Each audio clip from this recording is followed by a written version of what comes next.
déjà, on a vu une équipe de Milo qui a été complètement remaniée. Ils ont accordé l'occasion aux jeunes, c'est-à-dire les jeunes qui ont joué le championnat U17 la saison dernière. Ce sont eux qui ont pratiquement joué hier, parce qu'on a vu c'était le 4e gardien qui était titulaire hier dans les rangs de Milo FC, contrairement à l'Ashanti Golden Boy qui a déçu un peu plus à l'issue de la saison, parce que l'objectif était bien plus que de finir à la 7e ou 8e place. Ils en voulaient plus, mais voilà, puisque ça c'est une opportunité, ils sont en train de la saisir, donc et ils ont mis pratiquement l'équipe type qui prépare déjà la saison prochaine. Et Milo a donné l'occasion à ces jeunes-là, parce qu'on a vu même l'effectif de Milo, il y avait au moins 3 joueurs titulaires indiscutables qui sont avec l'équipe nationale locale qui prépare les éliminatoires du championnat d'Afrique des Nations.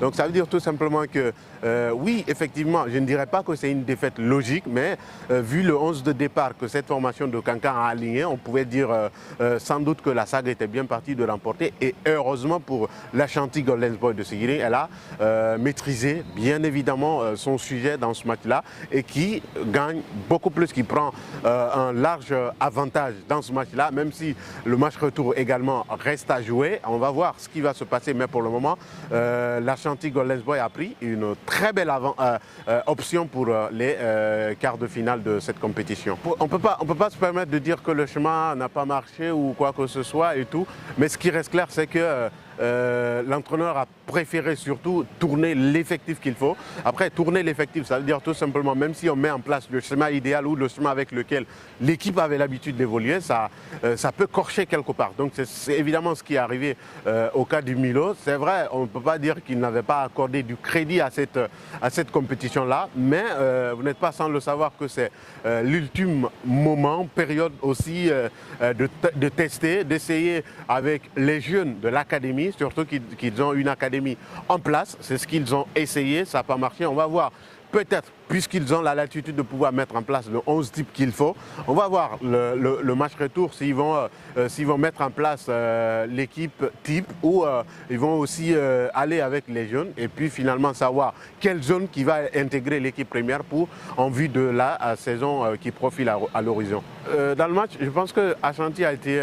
oui, évidemment, parce que quand vous voyez avec le capitaine Madani Diarra qui était là, il y a beaucoup plus de joueurs. C'est vrai, ils ont perdu quelques éléments qui sont allés du côté de Afia, qui se sont cherchés un autre point de site et tout. Mais ce qui reste clair, c'est que l'Ashanti est en train de mettre en place une équipe, parce que leur objectif, déjà on sait que c'est 2 clubs voisins qui se sont affrontés au compte de ces 16e de finale. Allez, j'ai pas envie de dire que ce sont des rivaux, mais en tout cas, il y a une véritable effervescence et rivalité entre ces 2 équipes quand elles s'affrontent.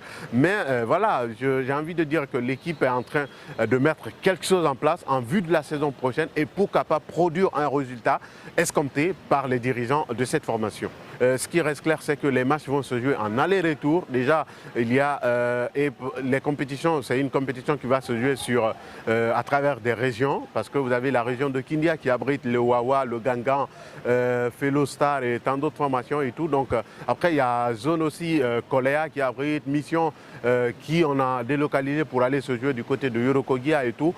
C'est pas par point qu'on recherche à travers cette compétition-là, c'est que les clubs vont s'affronter à travers jaune en aller-retour. Aller-retour, si les 2 formations se battent et que la première est qualifiée, la première affrontera l'autre également qualifiée de la poule. Donc c'est comme ça que ça va se passer. C'est pas par point, c'est par aller-retour. Si après, donc quart de finale, c'est à partir de là qu'on va assister au vrai derby, parce que les équipes zonales vont finalement s'affronter. L'une va affronter l'autre jaune, l'autre jaune également va affronter l'autre formation. Donc c'est ainsi, ça va tuer, et c'est le chemin mis en place par la commission d'organisation de cette compétition. Je veux parler bien sûr de la Ligue guinéenne de football professionnel. Donc voilà, c'est un tout petit peu comme ça que le déroulé en tout cas de cette compétition-là. Ce qui reste clair, c'est que l'objectif idéal recherché par les organisateurs de cette compétition, c'est d'offrir beaucoup plus de compétition aux joueurs, surtout parce que bon, c'est l'argument qu'ils avaient brandi, comme quoi ils avaient remarqué que en prélude de chaque compétition, les joueurs guinéens partent dans des compétitions africaines sans avoir beaucoup plus de compétition dans les jambes. Donc ils ont initié de mettre en place cette compétition afin d'offrir plus de minutes, plus de jeux, plus de jus dans les jambes des joueurs afin de performer dans les compétitions africaines. Et malheureusement aujourd'hui, la répercussion ça tarde, mais on espère que ça va tôt ou tard produire l'effet.